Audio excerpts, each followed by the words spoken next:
ओम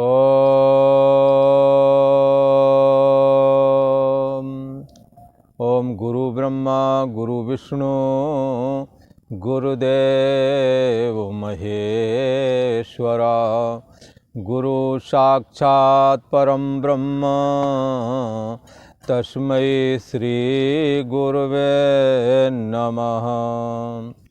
योगेश्वर श्री कृष्ण भगवान की जय। ऐं सरस्वत्यै नमः।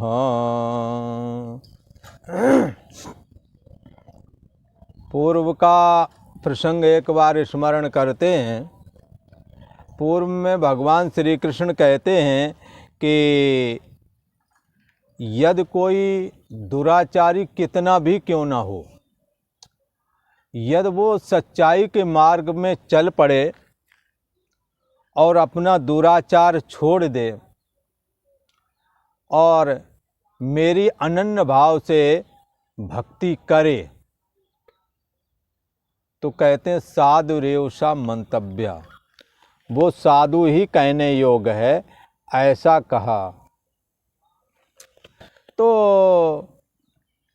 साधु कहने योग्य है, साधुता किसमें, हाँ, साधुता किसे कहते हैं? तो साधुता का सबसे पहला लक्षण तो मानो यही कर दिया भगवान ने कि उसका सदाचार ठीक हो,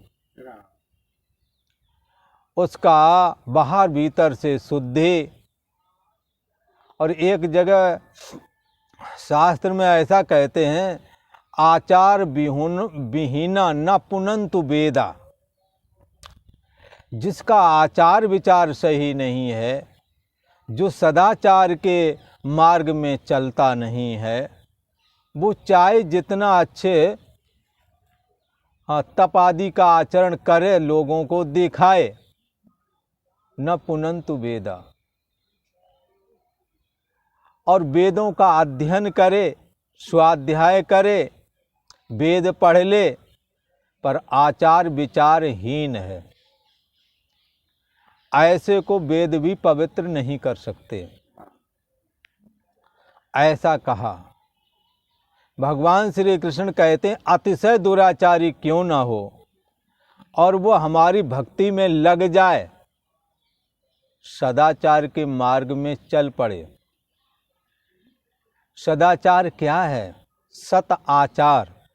कोई आया उसको सत्कार से बोलो, प्रेम से बोलो, निंदा चुगली का परित्याग कर देना चाहिए,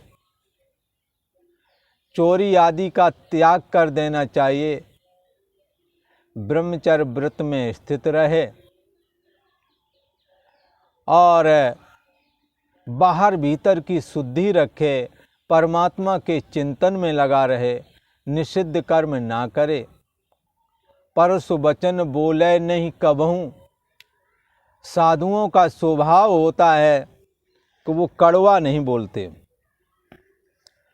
एक जगह तो ऐसा कहते हैं, साधुओं का ऐसा स्वभाव है, उन्हें कोई यदि कष्ट भी देता है तो उन्हें भी वो अपने सद्विचार के द्वारा प्रभावित कर लेते हैं। जैसे चंदन को काटने के लिए लोहे की कुल्हाड़ी चंदन को काटती है और काटने के बाद में जब उस कुल्हाड़ी को देखा तो खुशबू आ रही थी, तो चंदन को तो काट दिया पर चंदन ने कुल्हाड़ी को खुशबू दे दी। ऐसे ही साधु पुरुषों का होता है। संत बिटप सरता गिरधरनी, परहित लाग इन्हन कै करनी। संतों का स्वभाव कैसा है? जैसे पेड़ों पर फल आ जाते हैं और पक जाते हैं तो वो झुक जाते हैं दूसरों के लिए, और नदियों का जो जल है वो जल दूसरों के लिए। ऐसे ही पर्वत आदि पर जो कुछ भी है वो पर्वत अपने ऊपर नहीं अपने लिए कुछ न खर्च करके समाज कल्याण के लिए ही खनिज पदार्थ देते हैं और पृथ्वी पर कहीं भी खोद दो क्षमा कर देती है। ऐसे संतों का स्वभाव है। पर उपकार वचन मन काया, संत स्वभाव सहज खगराया। शरीर वाणी और मन से परोपकार में लगे रहते हैं साधु और भगवान का स्मरण करते हैं, जैसे सुदामा जी के लिए कहते हैं विप्र सुदामा बसत है सदा आपने धाम, भिक्षा कर भोजन करे ये जपे हरि नाम। हृदय में परमात्मा का सदैव स्मरण करता रहता है। ऐसा साधु का स्वभाव होता है। यदि कोई दुराचार मार्ग का त्याग करके और सदाचार को ग्रहण करे और परमात्मा श्री कृष्ण की अनन्य भक्ति में लीन हो जाए, भगवान श्री कृष्ण कहते हैं उसे साधु ही मानना चाहिए। क्यों मानना चाहिए? इसलिए मानना चाहिए क्योंकि अब उसने निश्चय कर लिया है कि परमात्मा ही इस जगत में सार है और बाकी सब मायक है, व्यवहार चलाने के लिए है। जब तक शरीर है व्यवहारिक काम करने ही पड़ेंगे। बालक है उन्हें पढ़ाना है, घर गृहस्थी के सारे काम संपन्न करना है। पर बंधुए ये यहीं तक के हैं, आगे तो आपका ये शरीर भी संसार में मिलाए संसार में ही रह जाएगा और आपकी अपनी निजी चेतना जो है वो परम ब्रह्म परमात्मा से अभेद वाली है, परमात्मा वाली है, इसलिए परमात्मा में लीन हो जाती है। और देह तो जगत वाला है, इसलिए जगत में रह जाता है, जला दिया जाता है, राख का ढेर बन जाता है। तो इस तरह से भगवान श्री कृष्ण मानो ये कहना चाहते हैं कि इस साधु ने जब दुराचारी ने दुराचार छोड़ दिया, हमारी भक्ति में लग गया और ये निश्चय कर लिया कि अब मैं परमात्मा का स्मरण करूँगा, भजन करूँगा और अनन्य भक्ति में लग गया, साधुरेव सा मंतव्य। उसे साधु ही समझना, पिछले आचरण को याद करके उसका अपमान नहीं करना। इसलिए भगवान ने कहा कि वह शीघ्र ही परम शांति को प्राप्त हो जाता है जो हमारे चिंतन में लगा रहता है, धर्मात्मा बन जाता है। और हे अर्जुन, एक बात तो मैं गारंटी के साथ और कसम खा के कहता हूँ, सत्य प्रतिज्ञा कर रहा हूँ। बोले क्या? न मे भक्ता प्रणश्यति। किसी को भूत लग जाए ना तो जल्दी से छोड़ते नहीं हैं, चालबादा। कहीं यहाँ झराई फुकाई कराते हैं, कहीं वहाँ झराई फुकाई कराते हैं, पर छोड़ता नहीं पीछा। और ये जो जगत का ईश्वर है, जो सबका अंतर्यामी है, जो समस्त शक्तियों से संपन्न है, जो ये सृष्टि का उत्पत्ति स्थिति और प्रलय करने हारा है, ऐसा जो जगत का महान ईश्वर जो श्री कृष्ण के रूप में प्रकट है, वो यदि पकड़ लेगा तो कैसे छोड़ेगा? वो तो कभी नहीं छोड़ेगा। जब एक भूत अपने भगत को नहीं छोड़ता है तो भगवान क्यों छोड़ेंगे?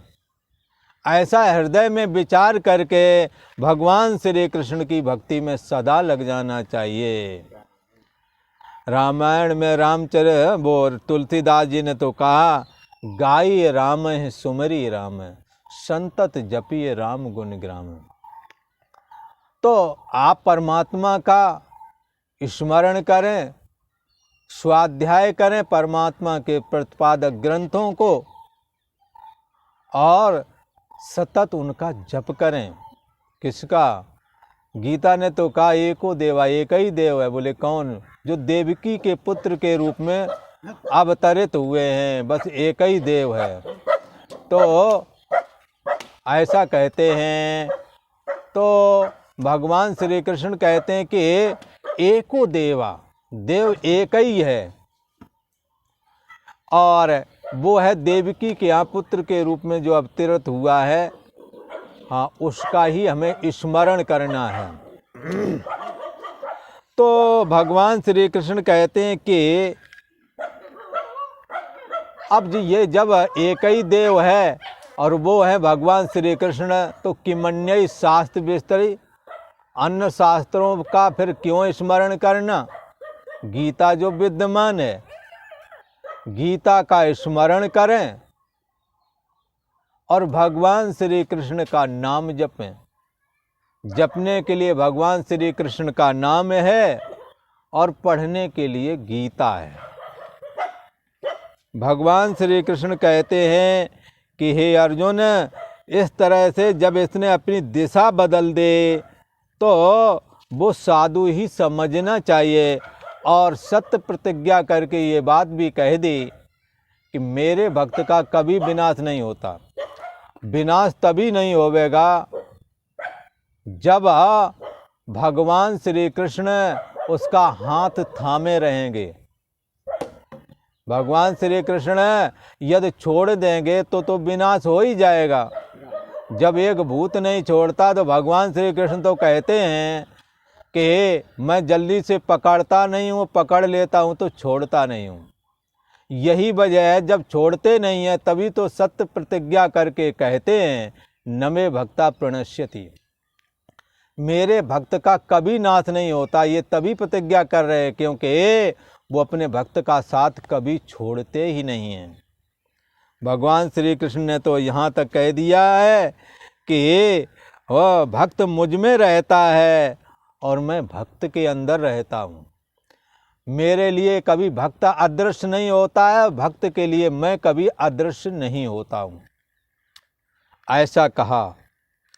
भगवान श्री कृष्ण कहते हैं कि ये जो गीता का ज्ञान है ये सबके लिए है और यहाँ तक कहा कि स्त्री वैश्य शूद्र चंडाल आदि जो भी हों सभी इसके अधिकारी हैं और सभी को गीता का स्मरण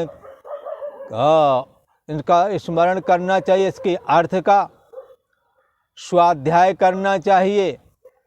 ऐसा भगवान श्री कृष्ण कहते हैं सबका अधिकार है, मानव मात्र का अधिकार है। और गीता का आश्रय लेकर के ये जो चाइना आदि में चांडाल आदि हैं जो कुत्तों आदि का भक्षण कर जाते हैं, मांस भक्षी आदि हैं जो बहुत पाप योनि माने गए, बहुत बड़े पाप योनि हैं, ऐसे लोग भी यदि गीता का स्मरण करें, गीता के अर्थ का स्मरण करें, गीता का स्वाध्याय करें, मनन करें तो निश्चय ही वो भी परम गति को प्राप्त हो सकते हैं।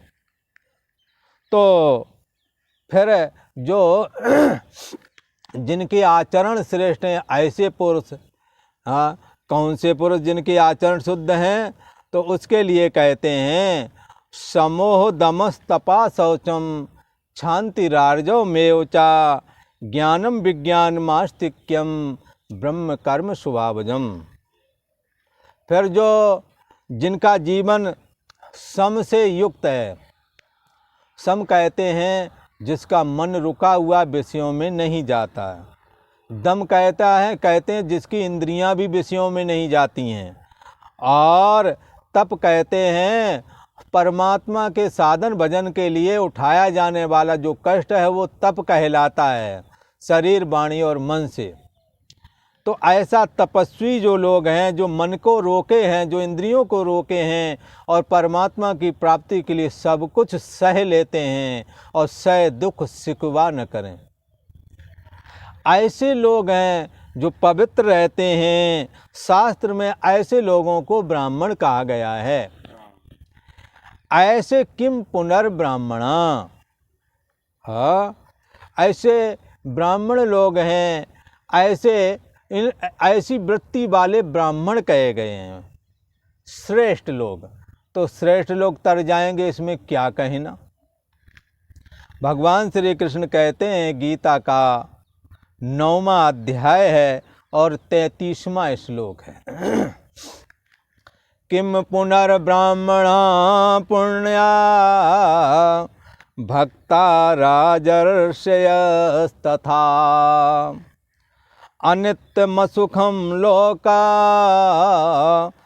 मिमं प्राप्य भजस्व माम्।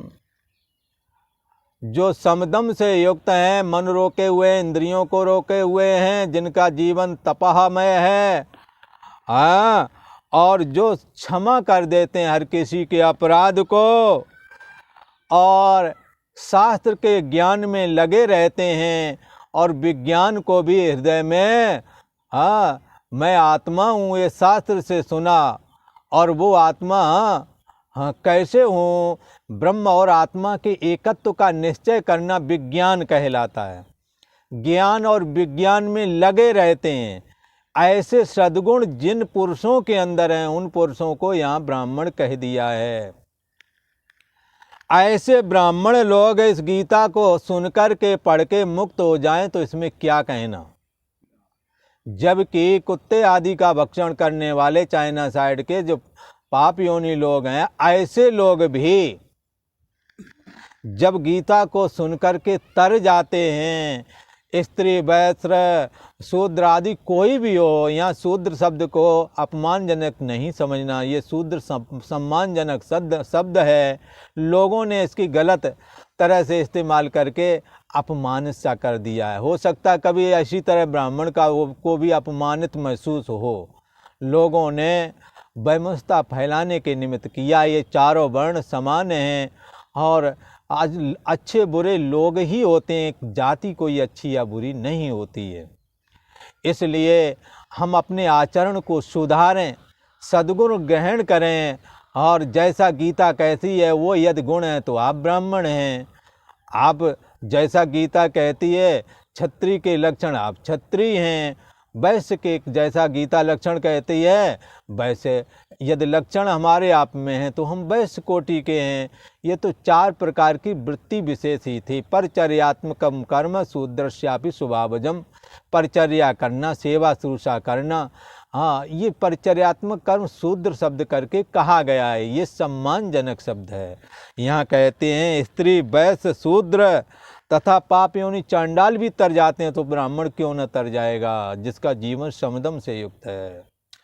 और शूद्र शब्द करके परिचर्यात्मक कर्म लिया। तो परिचर्यात्मक कर्म तो हम आप सभी घर में करते हैं। हमारी माताएं झाड़ू पोंछा से लेकर सब काम करती हैं। ये सेवा का कर्म है, परिचर्यात्मक कर्म है।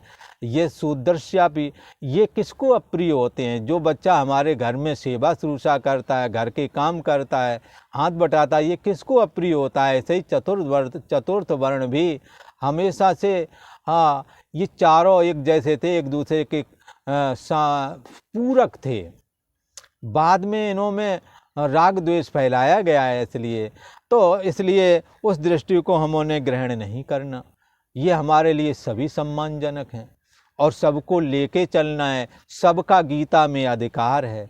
जब पाप योनि चांडाल जैसे लोग भी तर जाते हैं तो उत्तम सद्गुणों को धारण करने वाला कोई भी पुरुष है, जिसको ब्राह्मण शब्द करके गीता कहती है, जब ऐसे लोग तर जाएं तो उसमें क्या कहना। जब जिन्हों में सद्गुण नहीं हैं, उन्हों के अंदर में भी ये गीता सद्गुण का प्रादुर्भाव करके उन्हों को भी तारने में समर्थ है। गीता की ऐसी महिमा है। तो भगवान श्री कृष्ण कहते हैं कि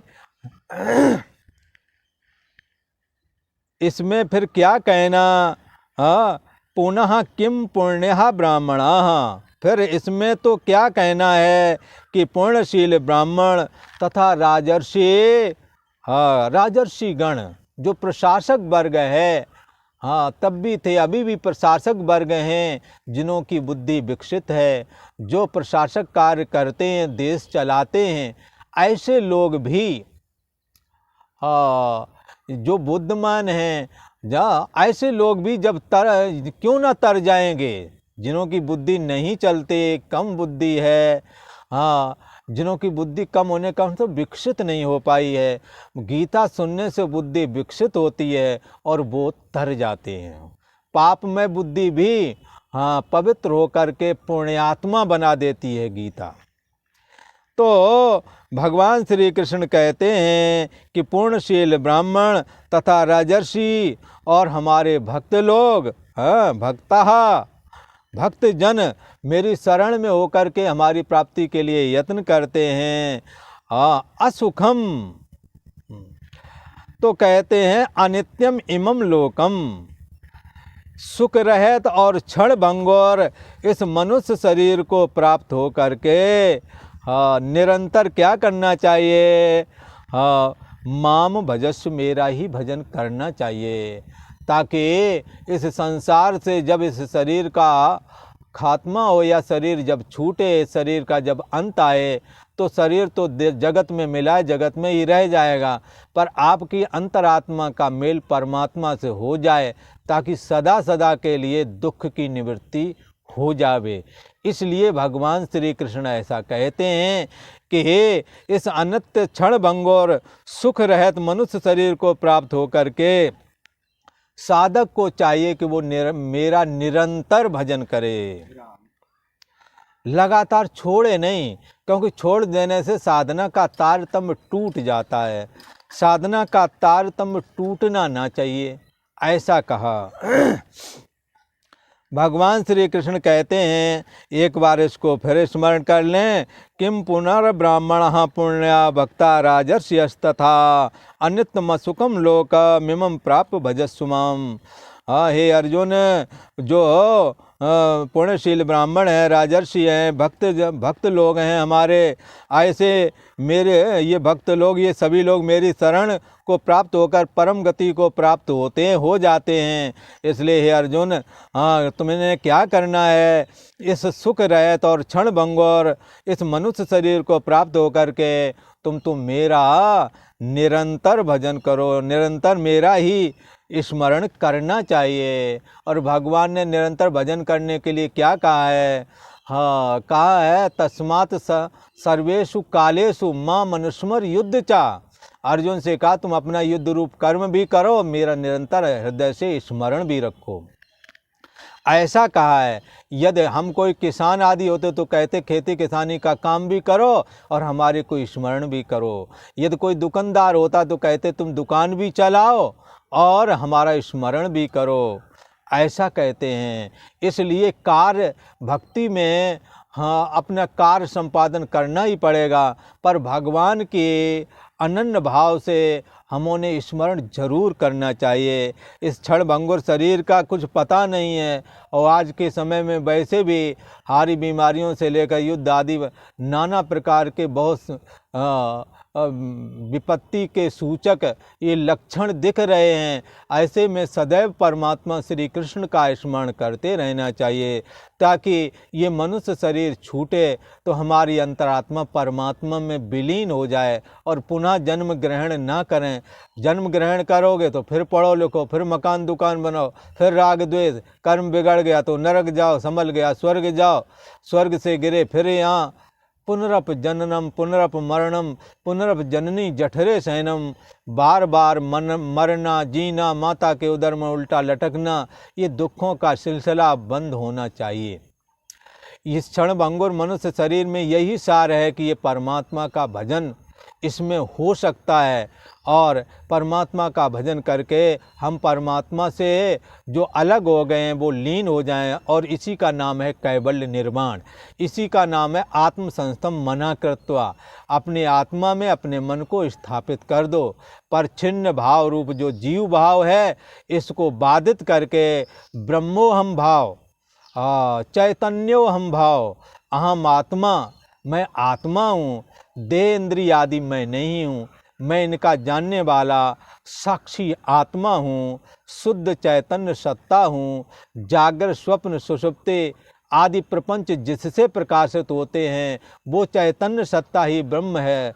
तद ब्रह्म, वो ब्रह्म तद विजिज्ञासस्व, उसको जानना चाहिए। तो जागर स्वप्न सुषुप्ति यद प्रकाशते प्रपंच यद प्रकाशते तद ब्रह्माहम, जिसके द्वारा जागृत स्वप्न और सुषुप्ति रूप तीनों अवस्थाएं प्रकाशित होती हैं, जिसके द्वारा इनका होना ना होना जाना जाता है। तद ब्रह्महम सर्वबंधी प्रमुच्यते, वो ब्रह्म है, वो मैं हूँ, ऐसा जान करके सारे बंधन से ये जीव मुक्त हो जाता है। ऐसा कहा और आज इतना ही। ओम शांति शांति शांति।